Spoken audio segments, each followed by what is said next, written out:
അനിൽ എന്താ പറയണത്? ഞാൻ എൻ്റെ വൈഫിൻ്റെ കൂടെ നിന്നുകൊണ്ട് ഉടമ്പടി പാലിച്ചുകൊണ്ടിരുന്നു. ഞാൻ അരമണിക്കൂർ വചനം വായിക്കണമല്ലോ. ഞാൻ വചനം വായിക്കാനും തുടങ്ങി വൈഫിൻ്റെ കൂടെ. അപ്പോഴൊരു വചനം എന്നെ വല്ലാതെ അങ്ങ് സ്പർശിച്ചു.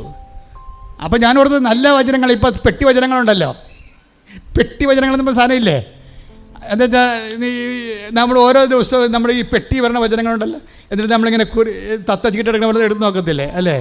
നിനക്ക് സമാധാനം, അല്ലേ? ഞാൻ പെട്ടി വചനം.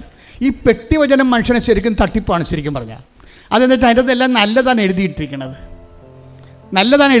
അപ്പോൾ നല്ല എഴുതി കിട്ടിക്കുമ്പോൾ ഒരു വഞ്ചനയാണ് ശരിക്കും പറഞ്ഞാൽ. നിന്നെ ഒരിക്കലും മാനസാന്തരപ്പെടുത്തത്തില്ല.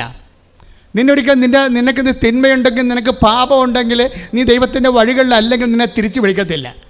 നീ എല്ലാ പാപങ്ങളിലും തിന്മകളിലും അഴിമതികളിലും അനീതികളിലും ആഭിചാരങ്ങളും വ്യഭിചാരങ്ങളും മുഴുകുമ്പോഴും നിനക്ക് ആശീർവാദം നൽകിക്കൊണ്ടിരിക്കും പെട്ടിവചനങ്ങൾ. പക്ഷേ അതുകൊണ്ടാണ് പെട്ടിവചനങ്ങൾ മാനസാന്തരപ്പെടാത്ത കൊണ്ട് തന്നെയാണ് അത് പലപ്പോഴും നമ്മുടെ ജീവിതത്തിലെ, ഞാനതിനെ നിഷേധിക്കുന്നില്ല, ആഫ്റ്റർ ഇറ്റ് ഈസ് വചനം, അത് വചനം തന്നെയാണത്. പക്ഷേ വചനം കൊണ്ട് ദൈവം ഉദ്ദേശിക്കുന്ന ആത്യന്തികമായ ലക്ഷ്യങ്ങളെ അത് സാധീകരിക്കത്തില്ല. മാനസാന്തരത്തിലേക്ക് നിന്നെ നയിക്കുന്നില്ലെങ്കിൽ വചനങ്ങൾ ഒരു ഭാവുകങ്ങളായി മാറും. ഭാവുകം ഇനി full can give you except God. കാര്യം എന്നെ സംഭവം വെച്ച് കഴിഞ്ഞാൽ, നിനക്ക് വേണ്ടി ആർക്കും ഭാവുകം നൽകാം. ഭാവുകം നൽകിക്കൊണ്ട് നിന്നെ എത്ര കാലം ദൈവത്തിന് കൂടെ നിർത്താൻ പറ്റും? ഈ ജീവിതത്തിൻ്റെ അവസാനം വരെ നിർത്താൻ പറ്റുമെന്ന് കരുതി കഴിഞ്ഞാൽ അതിനപ്പുറമുള്ള ജീവിതത്തിന് ആരാണ് മുതൽ മുടക്കാൻ പോണത്? നോബഡി. അതുകൊണ്ടാണ് കലേബിനെ കുറിച്ച് പറയണത്. എന്താ പറയണത്? കലേബിനെ നയിച്ച ആത്മാവ് വ്യത്യസ്തമായിരുന്നു. എന്താണ് വ്യത്യസ്തം? അവൻ പൂർണ്ണമായി എന്നെ അനുഗമിച്ചെന്ന്. ഹല്ലേലൂയ, ഹല്ലേലൂയ, ഹല്ലേലൂയ, ഹല്ലേലൂയ, ഹല്ലേലൂയ. യേശുവേ നന്ദി, യേശുവേ സ്തുതി. ഹല്ലേലൂയ, ഹല്ലേലൂയ, ഹല്ലേലൂയ, ഹല്ലേലൂയ. സംഖ്യ 14:24. ഒന്നിനു പറഞ്ഞേ. സംഖ്യ 14:24. എന്നെ നിന്ദിച്ചവരാരും അത് കാണുകയില്ല. പറഞ്ഞേ, എന്നെ നിന്ദിച്ചവരാരും അത് കാണുകയില്ല. അത് കാണുകയില്ല. ഞാൻ വാഗ്ദാന ഭൂമി കാണുകയില്ല, നിയോഗം പ്രാപിക്കത്തില്ലെന്നാണ് പറയണത്. വായിച്ചോളൂ. എന്നാൽ എന്റെ ദാസനായ കാലേബിനെ അവൻ ഒറ്റുനോക്കിയ ദേശത്തേക്ക് ഞാൻ കൊണ്ടുപോകും. അവന്റെ സന്തതികൾ അത് കൈവശമാക്കും. എന്തെന്നാൽ അവനെ നയിച്ച ചൈതന്യം വ്യത്യസ്തമാണ്. അവൻ എന്നെ പൂർണ്ണമായി അനുഗമിക്കുകയും ചെയ്തു. ചൈതന്യം വ്യത്യസ്തമായിരുന്നു പറഞ്ഞിട്ട് എന്ത് ചൈതന്യമാണ് വ്യത്യസ്തമായത്? അവൻ എന്നെ പൂർണ്ണമായി അനുഗമിക്കുകയും ചെയ്തു. അപ്പൊ അനുഗമിക്കുന്നതിന്റെ വിഷയത്തിൽ ഒരു ഉടായ്പുണ്ടെന്ന് മനസ്സിലായില്ലേ? എന്താണ് സംഭവം? ദൈവം അംഗീകരിക്കുന്ന അനുഗമിക്കലുണ്ട്, ദൈവം അംഗീകരിക്കാത്ത അനുഗമിക്കലുണ്ട്. കാലേബിനെ നയിച്ച ചൈതന്യം വ്യത്യസ്തമാണ്. കാരണം എന്താണ്? അവനെന്നെ പൂർണ്ണമായി അനുഗമിച്ചെന്ന് പറയുമ്പോൾ there is a position of the ഭാഗികമായ അനുഗമം. എന്താണ്? ഒരു പൊസിഷനുണ്ട്. എന്താണ്? ഭാഗികമായി വേണമെങ്കിൽ നമുക്ക് ദൈവത്തെ അനുഗമിക്കാം. മനസ്സിലായില്ലേ? അപ്പോൾ അനുഗമിക്കുന്നതിൻ്റെ കാര്യത്തിൽ ചൈതന്യത്തിൻ്റെ വ്യത്യാസമുണ്ട്. ചില ആൾക്കാർ ദൈവത്തെ ഭാഗികമായിട്ട് അനുഗമിക്കത്തുള്ളൂ. നന്മകളൊക്കെ ഉണ്ടാകുന്ന കാലത്ത് ജോലി, വീട്, വിവാഹം എല്ലാം കിട്ടുമ്പോൾ യേശുവേ സ്തോത്രം, യേശുവേ സ്തോത്രം, യേശുവേ സ്തോത്രം എന്ന് പറഞ്ഞുകൊണ്ടിരിക്കും. ഭാഗികമായി തിന്മകളെങ്ങാനും കടന്നു വരുമ്പോൾ പ്രാർത്ഥനയുമില്ല, പള്ളിയുമില്ല, കുദാശയുമില്ല, ഒന്നുമില്ല. ഭാഗികമായ അനുഗമിക്കലേ. കുരിശുണ്ടാകുമല്ലോ. ഉദ്ധാനത്തിലേക്കും മഹത്വത്തിലേക്കുള്ള വഴികളിൽ എവിടെയെങ്കിലും കുരിശും മുൾക്കിരീടവും നെഞ്ചത്തൊക്കെ എടുത്തൊക്കെ ഉണ്ടാവും. അത് ജീവിതത്തിൻ്റെ ഒരു ഭാഗമാണ്. അത് കുരിശിനെ ഏറ്റെടുക്കുന്നവർ ഇപ്പം തന്നെ ഈ അനൂപിൻ്റെ സാക്ഷ്യം, അനിലിൻ്റെ സാക്ഷ്യം പിന്നെയും കൃത്യമാകുന്നത്. അനൂപ് വേറൊരു കാര്യം പറയുന്നുണ്ട്. ശ്രുതിയുടെ മക്കളെ, ശ്രുതിയുടെ അതായത് ഈ 9:23-24 മർക്കോസിൻ്റെ സുവിശേഷത്തിലെ ഇവരുടെ ഭാര്യ വായിക്കുകയാണ്, വചനം വായിക്കുകയാണ്. അപ്പോൾ ഈ ഭാര്യ വചനം വായിക്കുമ്പോൾ ഒരു വചനം വല്ലാണ്ട് ഇങ്ങനെ അനിലിനെ ക്യാച്ച് ചെയ്യും. സാധാരണ ഞാൻ ഓർക്കും ആരെയും ക്യാച്ച് ചെയ്യാത്ത വചനമാണ് ഇവനെ ക്യാച്ച് ചെയ്യണത്. എല്ലാവരും ക്യാച്ച് ചെയ്യണ വചനങ്ങൾ നല്ല ധൈര്യമായിരിക്കുക, ഞാൻ നിൻ്റെ കൂടെയുണ്ട് എന്നൊക്കെ പറഞ്ഞാൽ കുഴപ്പമില്ലല്ലോ, നമ്മുടെ കൂടെ ദൈവം ഉണ്ടല്ലോ. പക്ഷേ ദൈവം ഇല്ലാത്ത സമയമുണ്ട്. ഇല്ലാത്ത സമയത്തെക്കുറിച്ച് പറയുന്ന വചനങ്ങളാണ് അനിലിനെ ക്യാച്ച് ചെയ്യണത്. 9:43 ശ്രുതികട്ടെ. ഹല്ലേലൂയ, ഹല്ലേലൂയ, ഹല്ലേലൂയ, ഹല്ലേലൂയ, ഹല്ലേലൂയ, ഹല്ലേലൂയ. യേശുവേ നന്ദി. ഹല്ലേലൂയ, ഹല്ലേലൂയ, യേശുവേ സ്തുതി. ഹല്ലേലൂയ, ഹല്ലേലൂയ, ഹല്ലേലൂയ. നിന്റെ കൈ നിനക്ക് ദുഷ്പ്രേരണയ്ക്ക് കാരണമാകുന്നെങ്കിൽ. ഒരു മനുഷ്യനെ സ്വാധീനിച്ച വചനം കേട്ടില്ലേ? മർക്കോസ് 9:43 എന്താ പറയണത്? നിന്റെ കൈ നിനക്ക് ദുഷ്പ്രേരണയ്ക്ക് കാരണമാകുന്നെങ്കിൽ അത് വെട്ടിക്കളയുക. അടുത്ത വചനം വായിക്കൂ. ഇരു കൈകളും ഉള്ളവനായി നരകത്തിലേക്ക് കെടാത്ത അഗ്നിയിലേക്ക് നിപതിക്കുന്നതിനേക്കാൾ ഭേദം അംഗഹീനനായി ജീവനിലേക്ക് പ്രവേശിക്കുന്നതാണ്. Praise the Lord. നിത്യജീവനെ കുറിച്ചാണ് പറയണത്. നിത്യജീവനെ കുറിച്ച് പറയുന്ന വചനങ്ങളിൽ അംഗഹീനത്വത്തെ കുറിച്ച് സംസാരിക്കുന്നുണ്ട്. ഈ ജീവിതത്തിൽ നമുക്ക് ആവശ്യമായ ചില കാര്യങ്ങൾ നഷ്ടപ്പെടുത്തേണ്ടി വരുമെന്ന് പറയുമ്പോൾ അതിൻ്റെ ഫലമോ നിത്യജീവൻ എന്ന് പറയുമ്പോൾ ഈ നിത്യജീവൻ ഇവൻ്റെ തലക്ക് പിടിച്ചതിന് ശേഷം അവൻ പറയുകയാണ്, പാപത്തിന് വേണ്ടി വെറുത്ത് ജീവിക്കാൻ വേണ്ടി എനിക്ക് എന്ത് ത്യാഗം സഹിക്കേണ്ടി വന്നാലും ഞാൻ സഹിക്കാനുള്ള ശക്തിയാണ് കർത്താവിക്ക് തന്നത്. കൈയടിച്ച് ശ്രദ്ധിക്കട്ടെ.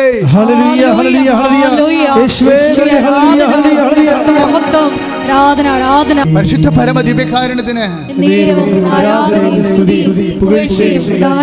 ഇതാണ് ഈ വിഷയം. എന്താ വിഷയം? നമുക്ക് ദൈവത്തെ രണ്ട് തരത്തിൽ അനുഗമിക്കാൻ പറ്റും. ഒന്നെന്താണ്? പൂർണ്ണമായി കാലിബിനെ പോലെ അനുഗമിക്കും. പൂർണ്ണമായി അനുഗമിക്കുക എന്ന് വെച്ചതിൻ്റെ അർത്ഥം എന്താണ്? ഇടയ്ക്ക് തിരിച്ചു പോരണമെന്ന് തോന്നാതെ അനുഗമിക്കുക. യേശുവിനെ അനുഗമിക്കുന്നതിൽ ഇവനെന്താ പറയണത്? അനിലെന്താ പറയണത്? ഞങ്ങളുടെ വീട്ടിൽ കക്കൂസെ പാത്തിരുന്ന ദിവസങ്ങളുണ്ട്. എന്താ കാര്യം? ഭയങ്കര കടക്കാർ വന്ന് മുടിഞ്ഞ് ഇവരെ വീട് വളയും. റെയ്ഡ് ചെയ്യണ പോലെ വീട് വളയുമ്പോൾ ഈ മനുഷ്യൻ പോയി കക്കൂസ പാത്തിരിക്കും. ഓരോ മനുഷ്യന്മാർ ജീവിക്കണ ജീവിതം കണ്ടില്ലേ? അതിൽ വൈഫ് പുറത്തേക്ക് പറയും, അനിലിവിടെ ഇല്ല, അനിൽ പുറത്ത് പോയിരിക്കണമെന്ന് പറയും. അങ്ങനെ കുറേ നേരം അവർ നിന്ന് വെച്ചാൽ അവർ പുറത്ത് പോകും. ഇങ്ങനെ എത്ര പ്രാവശ്യം ഞാൻ കടക്കാരെ പേടിച്ച് കക്കൂസൊക്കെ പാത്തിരുന്നിട്ടുണ്ട്. അന്ന് എൻ്റെ കർത്താവിനോട് ഞാൻ ഉടമ്പെടുത്തപ്പോൾ ഇത്തേ പറഞ്ഞോളൂ, എൻ്റെ തുഴച്ചിൽ കൊണ്ട് കുടുംബം കടമായിട്ടാണ് പോണത്. എൻ്റെ വൈഫിനൊരു 7000 രൂപ കിട്ടണ ജോലി കൊടുത്താൽ ഞങ്ങൾ കടക്കാരെ പേടിച്ച് കക്കൂസ പാത്തിരിക്കാൻ ജീവിക്കാൻ പറ്റും. ആ ഉടമ്പടി ഒരു ചോദ്യം ചോദിക്കുകയാണ്. നിങ്ങൾ ഉടമ്പടിക്ക് കണ്ണ് നിറഞ്ഞു പോകും. നമ്മുടെ ആ മനുഷ്യൻ 70,000 രൂപ ചോദിക്കണത്. 7,000 രൂപയുടെ ജോലി എൻ്റെ വൈഫിന് നീ ഒരു മാസം കൊടുത്താൽ എനിക്ക് കക്കൂസ കഥ കിടക്കാതെ ജീവിക്കാൻ പറ്റുമെന്ന് പറഞ്ഞു. ആ ഒരു ചങ്കയെ കൊണ്ട് ചോദിച്ചൊരു ചോദ്യത്തിന് ഉത്തരം കൊടുത്തിരിക്കുന്നത് അറിയാമോ? ആ വൈഫിന് കൊടുത്തിരിക്കുന്ന ജോലി നിങ്ങൾ നോക്കണം. ഒരു മാസം 2 ലക്ഷം രൂപയുടെ ജോലി കൊടുത്തിരിക്കണം.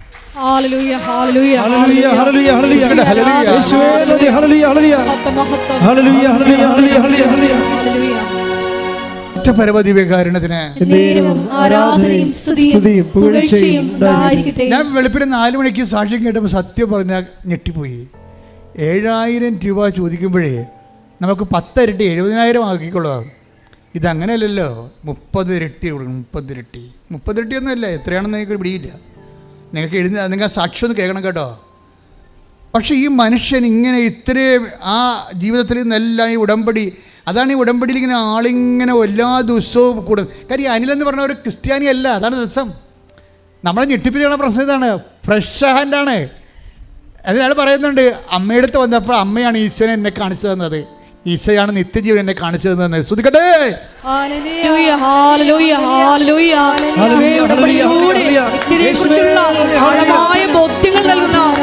പരമദിവ്യകാരുണ്യത്തിന് ഉടമ്പടി ഇങ്ങനെ സഞ്ചരിച്ച് അങ്ങോട്ട് പോകും. നിത്യത വരെ സഞ്ചരിച്ച് പോവുകയാണ്.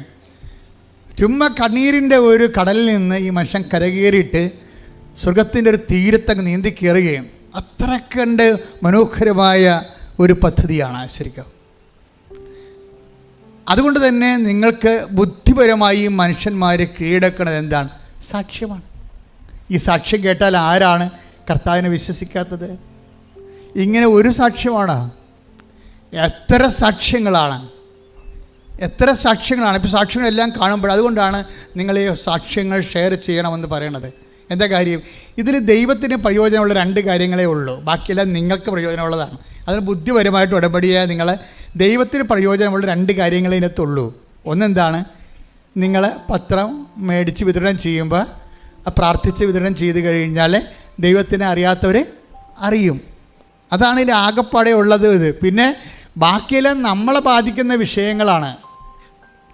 നമ്മുടെ വിശുദ്ധീകരണം തീർച്ചയായിട്ടും ദൈവത്തിന് പ്രയോജനമുള്ള കാര്യങ്ങളാണ്. അപ്പോൾ നമ്മുടെ പാപങ്ങൾ ഒഴികെ നമ്മൾ ജീവിക്കുന്നതും വിശുദ്ധിയോട് ജീവിക്കുന്നതും പരസ്നേഹത്തോടെ ജീവിക്കുന്നതും വിശ്വാസത്തോടെ ജീവിക്കുന്നതും.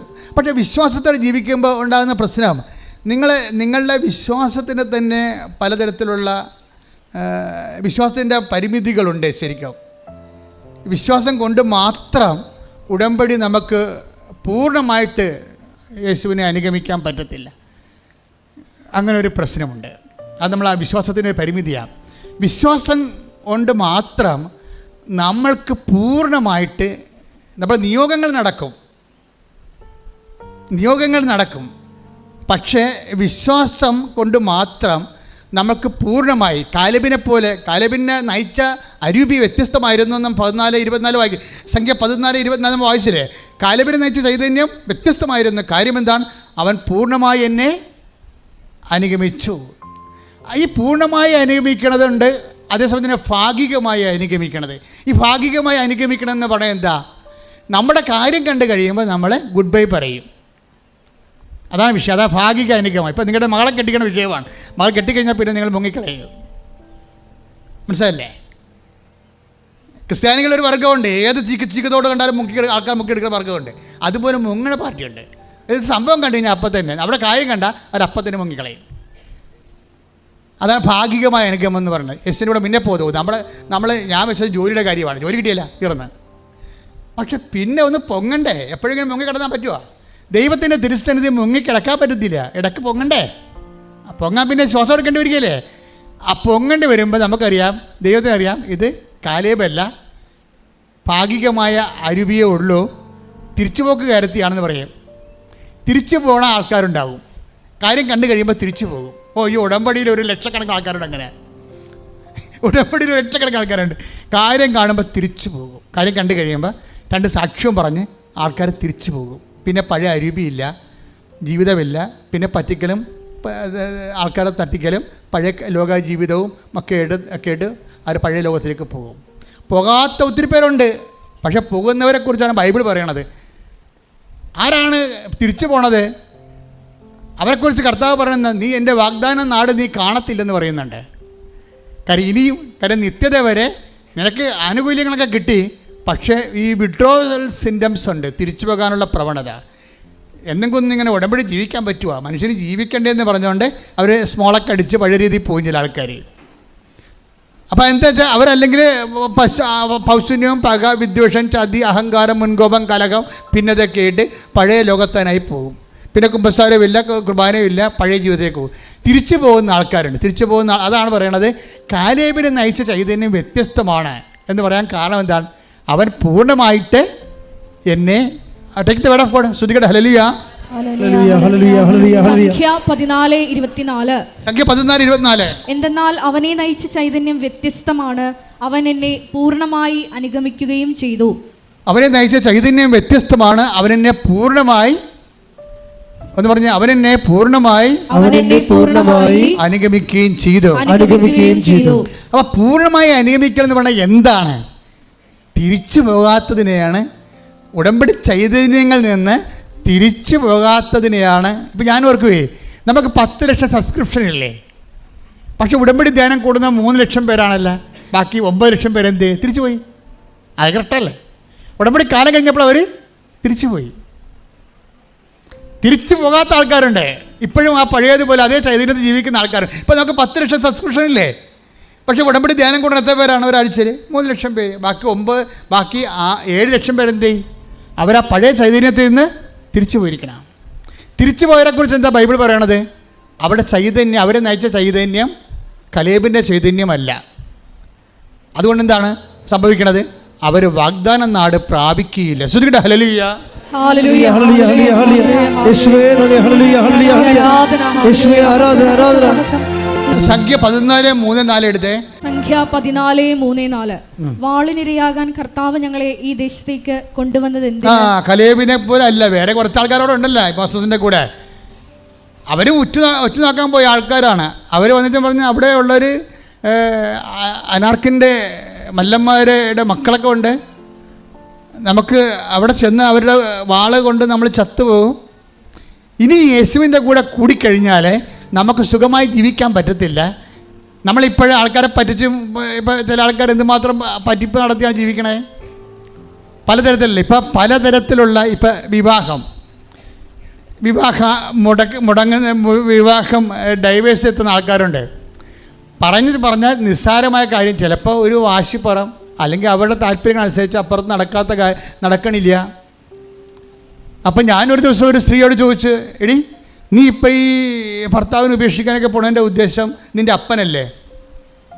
ആണ്. അപ്പനും മകളും തമ്മിൽ നല്ല സ്നേഹമാണ്. മകളെ കാണാതെ അപ്പന് ജീവിക്കാൻ പറ്റത്തില്ല.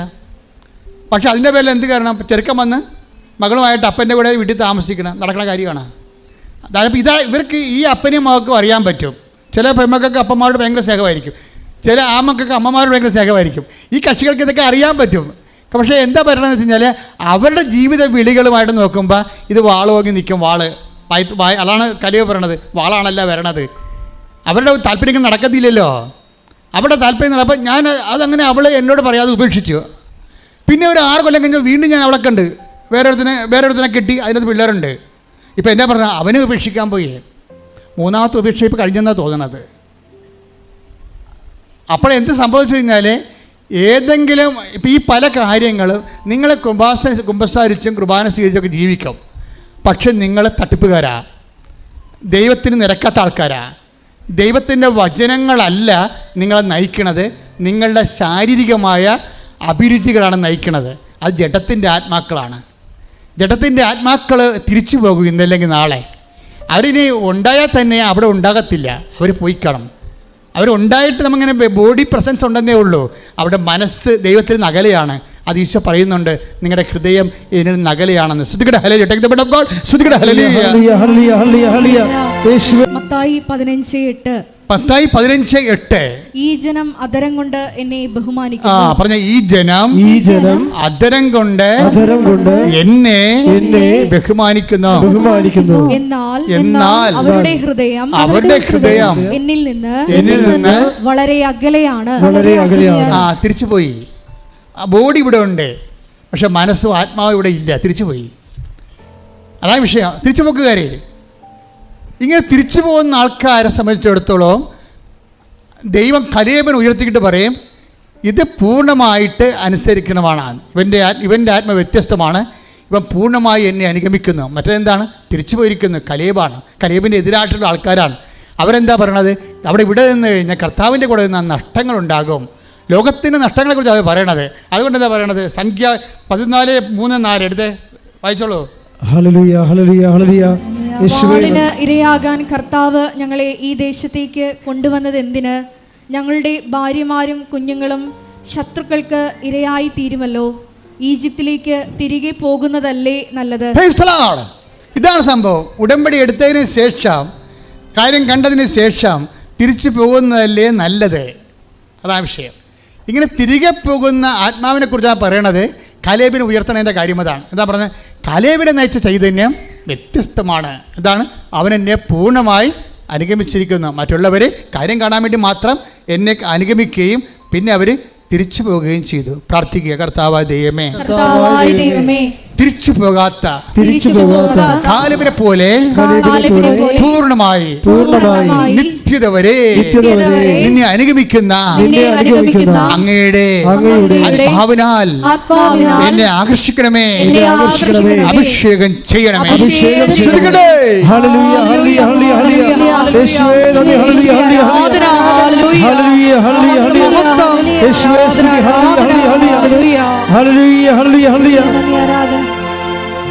പരിശുദ്ധ പരമ ദിവ്യകാരുണ്യത്തിന്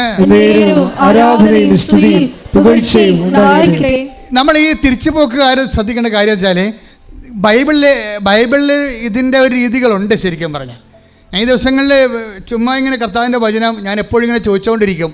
ജനങ്ങൾ വരുന്നല്ലോ, എന്താണ് പറയേണ്ടതെന്ന് ചോദിക്കും. അല്ലെങ്കിൽ ഞാൻ ബുദ്ധിപരമായി ആലോചിച്ചൊന്നും പറയത്തില്ല. ഞാൻ നിങ്ങൾ ഇന്ന് പറഞ്ഞു കഴിഞ്ഞാൽ നാളെ ഇത് അപ്പ് ചെയ്യും, തിങ്കളാഴ്ച ചൊവ്വാഴ്ച അപ്പ് ചെയ്ത് കഴിഞ്ഞാൽ പിന്നെ ഇത് പറഞ്ഞു കഴിഞ്ഞാൽ സമയം മോര് കർത്താവിൻ്റെ പുറകെ ഞാൻ നടക്കും. അടുത്ത ദിവസം എന്താ ജനങ്ങളോട് പറയാൻ നീ ഉദ്ദേശിക്കണത്? കാര്യം ഞാൻ ദൈവം പറയാത്ത ഒരു കാര്യം ഞാൻ നിങ്ങളോട് പറഞ്ഞിട്ടില്ല.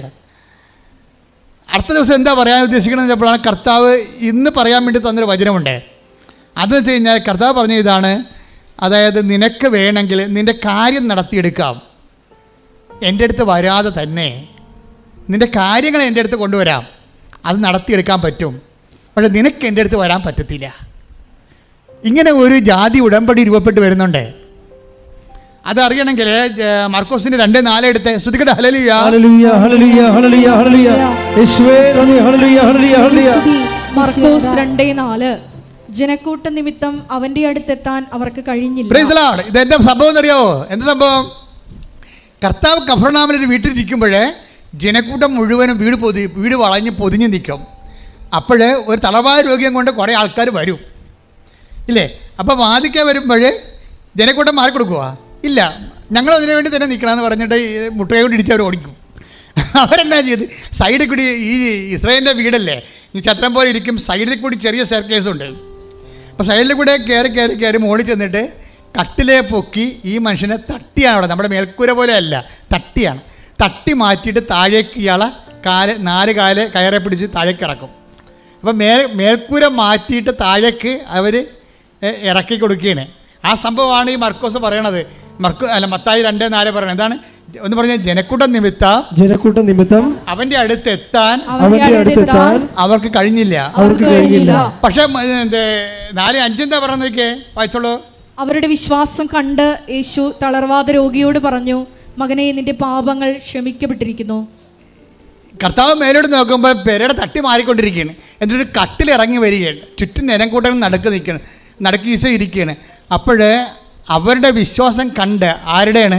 ഈ പെരയുടെ മുകളിൽ നിൽക്കുന്ന കയറിറക്കുന്ന ആൾക്കാരില്ലേ, 4 പേര്, അവരാണല്ലോ ഈ ആളെ പൊക്കി കൊണ്ടുവന്ന് ഇതിലേക്ക് കഷ്ടപ്പെടണത്. കഷ്ടനഷ്ടങ്ങളൊക്കെ സഹിച്ച് അവർ ആളെ താഴെ ഇറക്കുകയാണ്. ആ വീട്ടുകാരവിടെ നിന്ന് തെറി പറയുന്നുണ്ടാകും, കാര്യം ഇത് റിപ്പയർ ചെയ്യണമെങ്കിൽ കാശ് വേറെ വേണം വരും, നിൻ്റെ തന്ത കാശ് പിടക്കുവാന്നൊക്കെ ചോദിക്കുന്നുണ്ടാകും ആ വീട്ടുകാരവിടെ നിന്നുണ്ട്. പക്ഷെ അവന്മാർ ഭയങ്കര മുഴുക്കന്മാരായത് കാരണമേ ഈ വീട്ടുകാരൻ്റെ ഒരു പരിവും നടക്കണില്ല. അത് കാരണം ഇവനെ ഇറക്കി ബലം പ്രയോഗിച്ച് ഇറക്കിയപ്പോഴേ കർത്താവ് എന്തൊക്കെ മുഷ്കന്മാരാണെന്ന് പറഞ്ഞാലും അമ്മയുടെ വിശ്വാസത്തിന് വില ഉണ്ട് അവിടെ. ഈ മുഷ്കന്മാരുടെ കാര്യമൊക്കെ നടക്കി തെമ്മാടിത്തരം കാണിച്ചാലും പെര പൊളിച്ചാലും ഒക്കെ നിങ്ങളുടെ കാര്യം നടക്കാതിരിക്കത്തൊന്നിരിക്കില്ല. നിങ്ങളെ പെര പൊളിക്കണതും പെങ്ങൾക്ക് ഓഹരി കൊടുക്കാത്ത ആൾക്കാരും വീട് കെട്ടിച്ച പെണ്ണിനെ മുഴുവൻ വളയെടുത്ത് വിറ്റിട്ട് മകളെ കെട്ടിച്ചിട്ട് മരുമകളെ തല്ലി വിട്ടി കൊടുത്തിട്ട് ആൾക്കാരൊക്കെ ഇരിക്കും. നിങ്ങൾ മുഷ്കന്മാരും തലവഴിക്കാരും തോന്നിവാസം തെണ്ടികളുമാണെങ്കിലും നിങ്ങളുടെ കാര്യം നടക്കും. വിശ്വാസം ഉണ്ടായാൽ മതി. കാര്യം മനസ്സിലായില്ല? കാര്യം നടക്കുമ്പോഴെല്ലാവരും നല്ല മനുഷ്യരാണെന്ന് ധരിക്കരുത്. കാര്യം നടക്കുന്ന കൊണ്ട് ദൈവം നിങ്ങളെ അംഗീകരിച്ച് നിങ്ങൾ ധരിക്കരുത്. തെമ്മാടിത്തരം തോന്നിവാസം കാണിച്ചാലും നിങ്ങളുടെ കാര്യങ്ങൾ നടക്കും. പക്ഷെ നിങ്ങൾക്ക് കർത്താവിൻ്റെ അടുത്ത് വരാൻ പറ്റത്തില്ല.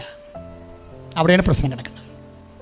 നിങ്ങളുടെ നിയോഗം വരും, കട്ടിലോടുകൂടി ഇറക്കിയ ആൾ വരും, കട്ടിലോടുകൂടി ഇറക്കിയ ആൾ സുഖപ്പെടും, പക്ഷെ നിങ്ങൾ സുഖപ്പെടത്തില്ല. നിങ്ങൾ കർത്താവിൻ്റെ അടുത്ത് വരാം. രണ്ടും 2 വിഷയമാണ്. നിങ്ങളുടെ നിയോഗം നിങ്ങളെ നിവർത്തിയെടുക്കുന്നതും നിങ്ങൾ കർത്താവിൻ്റെ അടുത്ത് വരുന്നത് ഒരു വിഷയമല്ല, 2 വിഷയമാണ്. കാര്യം എന്താ വെച്ചാൽ ഉടമ്പടിക്ക് ലക്ഷ്യമുണ്ട്, മാർഗമുണ്ട്. ഉടമ്പടിക്ക് എന്താ ഉള്ളത്? ഉടമ്പടിയിൽ ലക്ഷ്യം, നിങ്ങൾ ഉടമ്പടി ചെയ്യുന്ന ലക്ഷ്യം എന്താണ്? IELTS പാസ്സാകുക ഒരു ലക്ഷ്യമാണ്, വസ്തു വയ്ക്കുക വേറൊരു ലക്ഷ്യമാണ്, രോഗം സുഖമാക്കുക ഒരു ലക്ഷ്യമാണ്. ഉടമ്പടി ലക്ഷ്യം. അതിന് നിങ്ങൾ മാർഗം എന്താ ചെയ്യണത്? നിങ്ങൾ പത്രം കൊടുക്കുന്നു, പേഴ്സണൽ പ്രവർത്തനം ചെയ്യുന്നു അല്ലേ?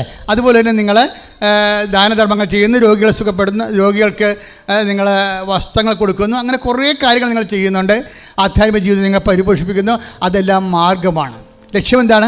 IELTS പാസ്സാകുക, അല്ലെങ്കിൽ PR കിട്ടുക, അല്ലെങ്കിൽ ഗ്രീൻ കാർഡ് കിട്ടുക, ഇതൊക്കെയാണ് ലക്ഷ്യം. ഇത് നടക്കും. പക്ഷെ നിങ്ങൾക്ക് നിങ്ങളുടെ ഗ്രീൻ കാർഡ് കിട്ടും, നിങ്ങളുടെ വിസ പ്രോസസ്സിങ് കഴിയും, നിങ്ങൾക്ക് ഓസ്ട്രേലിയ പോകാൻ പറ്റും, നിങ്ങൾ വിചാരിക്കുന്ന സ്ഥലം എല്ലാം കിട്ടും. പക്ഷേ ക്രിസ്തുവിൻ്റെ അടുത്ത് പോകാൻ പറ്റത്തില്ല. അത് തലവായ രോഗിയുടെ അടുത്ത് കെട്ടിയിറക്കുന്ന ആൾക്കാരെ പോലെ ഇരിക്കും. അതെന്താ സംഭവം എന്ന് വെച്ച് കഴിഞ്ഞാൽ നിങ്ങൾക്ക് വരാൻ പറ്റാതിരിക്കുകയും നിങ്ങളുടെ നിയോഗം വരികയും ചെയ്യണ കാര്യം വെച്ചാൽ നിയോഗം ലക്ഷ്യമായതുകൊണ്ടാണ്. നിയോഗമാണ് ലക്ഷ്യം. ഇവിടെ മാർഗം എന്താണ്? ഉടമ്പടി മാർഗമാണ്. ഇനി ചില ആൾക്കാർക്ക് നേരെ മറിച്ചാണ്. ഉടമ്പടി ലക്ഷ്യമാകും, നിയോഗം മാർഗമാകും. അവിടെയാണ് വിഷയം വേണ്ടത്. ഉടമ്പടി ലക്ഷ്യമാകും. എന്താണ് ഉടമ്പടി എന്ന് പറയുന്നത്? എന്താണ്? Bilateral agreement. ഞാനും എൻ്റെ ദൈവവും തമ്മിലുള്ള എഗ്രിമെൻറ്റാണ് എൻ്റെ ലക്ഷ്യം. എൻ്റെ കാര്യം നടന്നാലും നടന്നില്ലെങ്കിൽ കുഴപ്പമില്ല, ഞാൻ കർത്താവിനെ നേടുകയാണ് എൻ്റെ ലക്ഷ്യം. ഉടമ്പടി ലക്ഷ്യമാകും. ഉടമ്പടി ലക്ഷ്യമാകുമ്പോൾ മറ്റ് നിയോഗങ്ങളെല്ലാം, വസ്തു വയ്ക്കുക, ഗ്രീൻ കാർഡ് കിട്ടുക, വിസ കിട്ടുക, അതൊക്കെ മാർഗമാകും. അത് എൻ്റെ ലക്ഷ്യം എന്താണ്? ഞാൻ ഉടമ്പടി നിൽക്കണതിൻ്റെ ലക്ഷ്യം എന്താണ്? എൻ്റെ കർത്താവിൻ്റെ കൂടെ ജീവിക്കുന്നതും കർത്താവിന് വേണ്ടി നിത്യത വരെ നിലനിൽക്കുന്നതും കർത്താവിനെ കൈമാറുന്നതുമാണ് എൻ്റെ ലക്ഷ്യം. എൻ്റെ ദൈവവേദ ഇതാണ് ഇതിൻ്റെ അകത്തുള്ള ഏറ്റവും വലിയ ഗുഡൻസ് എന്ന് പറയുന്നത്. നിങ്ങളുടെ ഉടമ്പടിയുടെ നിയോഗങ്ങൾ നിങ്ങളല്ല എങ്കിൽ, ഉടമ്പടി ദൈവം നിങ്ങളെ കാണുന്നത് കലേബിനെതിരായിട്ടുള്ള സ്പിരിറ്റോട് കൂടി തിരിച്ചു പോയ ആൾക്കാരായിട്ടാണ്. കാര്യം നിയോഗം കഴിയുമ്പോൾ നിങ്ങൾ തിരിച്ചു പോകും. കാര്യം എന്താണ്? നിങ്ങളുടെ ലക്ഷ്യം ഉടമ്പടി അല്ലായിരുന്നു, ഉടമ്പടിയിലുള്ള നിയോഗങ്ങളായിരുന്നു ലക്ഷ്യം. അപ്പോൾ ഈ ഒരു വ്യക്തിയെ ദൈവം തിരിച്ചറിയണത് ഇത് നിൻ്റെ നിയോഗം എന്താണ്, ദൈവമാണോ നിൻ്റെ നിയോഗം, ഉടമ്പടിയുടെ ലക്ഷ്യം എന്താണ്, അത് ദൈവമാണെങ്കിൽ നിൻ്റെ നിയോഗങ്ങളെല്ലാം ആവശ്യങ്ങളെല്ലാം ഒരു മാർഗമാകുകയേ ഉള്ളൂ. ചില ആൾക്കാർക്ക് മാർഗമല്ല, മാർഗം അവരുടെ ജോലി കിട്ടുക, വീട് പണിയുകയൊക്കെയാണ് അവിടെ ലക്ഷ്യം. മാർഗമാണ് ഉടമ്പടി.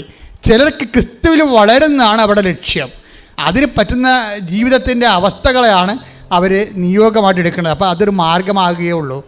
നിങ്ങളുടെ ആവശ്യങ്ങൾ നിങ്ങൾക്കൊരു മാർഗമാകുകയും ക്രിസ്തു നിങ്ങളുടെ ലക്ഷ്യമാകുകയും ചെയ്യുമ്പോൾ ഉടമ്പടി പെട്ടെന്ന് ഫയറാകാൻ തുടങ്ങും. ശ്രുതികട ഹല്ലേലൂയ.